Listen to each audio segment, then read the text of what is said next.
Hey, it's Rob here, and we're back. You know the drill. Here are 5 movies that I've reviewed put together just for you. I've been uploading movie reviews for new movies and putting them on shorts and reels and wherever you get your short form content, but I know a lot of people don't like shorts. So hey, why not put them together in videos like this, 5 at a time? And in this video, I've got Iron Lung, Marty Supreme, Shelter, Fackham Hall, and Crime 101. Bit of a mixed bag here, cosmic horror, a couple thrillers, and a spoof of British period drama. Ain't no need to delay things, let's jump right into the reviews, starting with... Sure, an adaptation of Iron Lung is cool, but when are we going to get one for Squirrel Stapler? Iron Lung is a new horror movie directed by Mark Fishbach, perhaps better known as Markiplier, and adapted from the video game of the same name by David Szymanski, who also helped with the script. I'll be upfront, I haven't played Iron Lung, and I haven't really seen that much Markiplier content either, but he is the reason I went to see it. I mean, come on, a movie, adapted from a video game, and directed by, and starring a YouTuber? And shockingly, it's good. Iron Lung isn't a jump scare splatterfest, it's cosmic horror, which is one of the hardest kinds of horror to do. It requires mystery and intrigue that goes beyond the film. It hints at a world so much larger than itself, you don't get to know why Markiplier is being subjected to this, or what the creature in the blood ocean is, or why the world ended. If you ever need to know everything, this isn't for you. And frankly, it did a superb job of building its world and fleshing things out just enough for you to get a faint idea, but never enough for you to understand everything. And it's so well assembled. The cinematography is really cool, making such great use of such a small space. The sound design is actually phenomenal. It plays such an important role in the horror. The production design is fantastic. Again, the whole film takes place in such a small space, but it's fleshed out so nicely, and the practical effects are just a delight. This might be the most blood I've ever seen in a movie. The biggest problem is its sheer length. It's over 2 hours long, and with such a slow pace, it feels even longer. This could easily be what breaks the movie for some. If they cut 20 minutes, it would have helped a lot. And Markiplier fans, forgive me, Mark's not a great actor. He does a good job, but he's too ambitious. The whole movie rides on his performance, and whenever he gives himself a monologue, it falters. Regardless, it's hard not to be impressed by Iron Lung, a low-budget indie horror from a guy whose most iconic horror moment prior to this is shouting, "Was that the bite of 87?" He could have played it safe, but he took a chance, and I'm really glad he did. Feeling a 7 out of 10 for Iron Lung. If you can get past the film's crushing length, it's creative, exceptionally assembled, and a real treat for fans of slow burn horror. Check it out.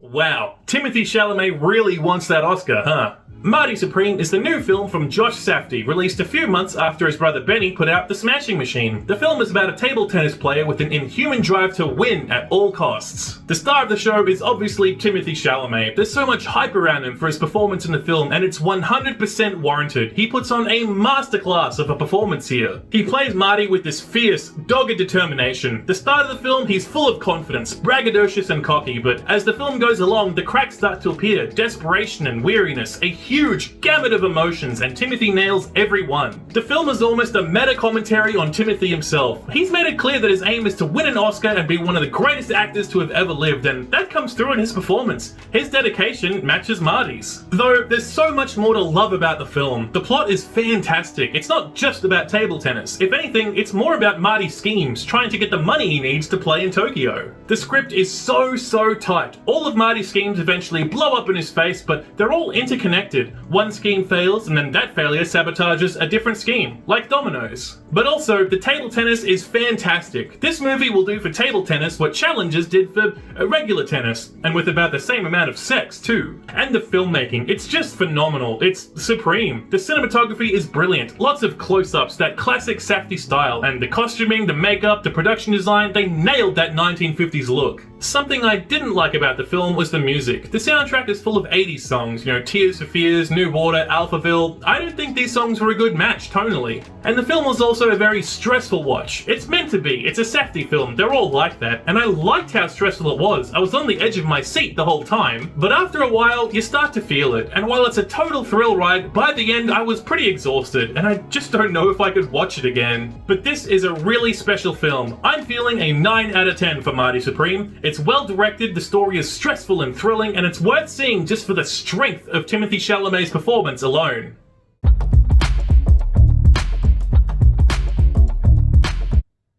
Yep, It's a Jason Statham movie.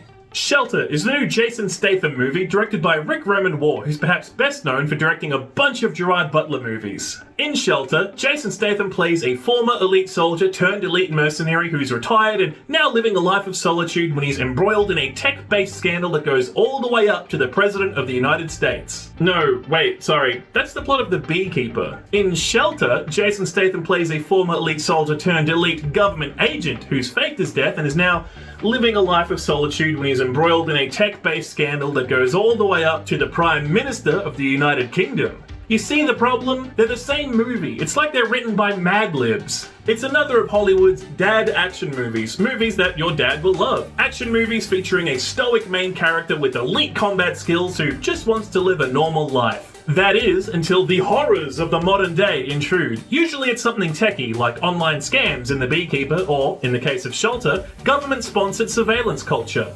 Shelter is okay. It's fine, it's decent. It shares a lot of similarities with The Beekeeper, but honestly, Shelter is noticeably a lot better. Shelter has better action, or at least action scenes that are more coherent and artfully put together. Jason Statham is good at kicking ass, and he does that here. Jason Statham also acts in Shelter 2, a notable improvement over the 12 lines of dialogue he has in The Beekeeper. It definitely helps that in this movie he has a co-star, a young girl played by Bodhi Ray Brethnach. She's great in the film, a really solid kid acting performance. She also has excellent chemistry with Statham. Their pairing is a great emotional core for the film.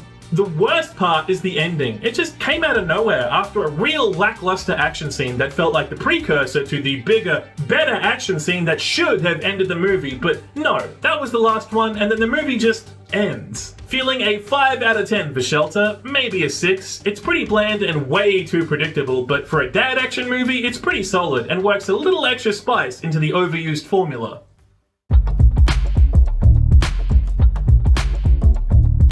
Fackham Hall. Fackham Hall.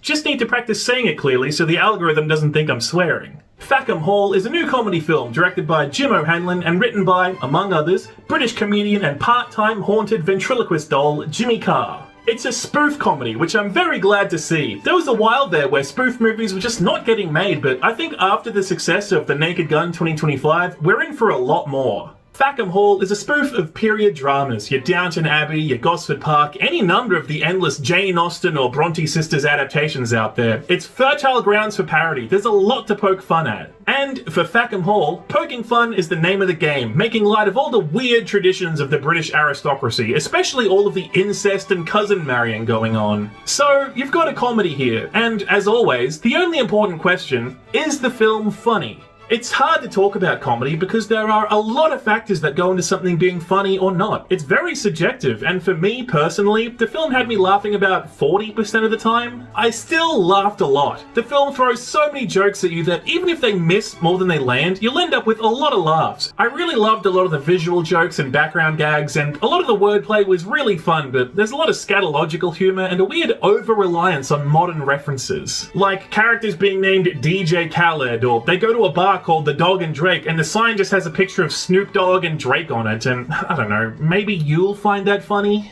The performances were pretty great. Thomasine McKenzie, Ben Radcliffe, Tom Felton, and a swath of funny supporting performances, but Damian Lewis was the standout. I've never seen him do comedy before, and I hope he does more of it. Sadly, I don't really have too much more to say. A lot of comedy films, Fackham Hall included, are focused entirely on the jokes, so much so that other parts of the filmmaking are left to the wayside. I have nothing to say about the filmmaking, the music, the editing, it's all fine. Milquetoast. It is what it is, you know? Nothing offensive, nothing special. Feeling a 5 out of 10 for Fackham Hall, close to a 4. It's funny in parts, but not really a game changer, though if you like British historical drama, you'll probably appreciate the jokes a lot more. This thing's called Crime 101. What gives? I didn't learn anything about how to commit crimes. Crime 101 is a new heist movie directed by Bart Layton, perhaps best known for the documentary The Imposter, and starring big names like Chris Hemsworth, Mark Ruffalo, and Halle Berry. And it was pretty good. Right away, if you're looking for a solid crime thriller, you probably won't be disappointed with Crime 101. The plot is very solid. The screenplay is full of intrigue, feeling like a spiderweb at times with how everything in the film ties together, and it mostly plays out in a very gratifying way. And when it ramps up the intensity, the thrills are pretty stellar. The opening heist is mysterious and and full of tension, and there's a car chase in the middle that could be one of the year's best stunt sequences. Really like the performances too. Mark Ruffalo, Barry Keoghan, Halle Berry all did a great job here. Chris Hemsworth plays against type, kind of playing a socially inept, meticulous, lonely thief. But I don't know about his casting. He was good, but he's too traditionally attractive for an audience to believe that his character has zero riz, you know? I also really loved the film's depiction of early morning Los Angeles. There are lots of cinematic shots of the city and the environment. The filmmaking on display was pretty great.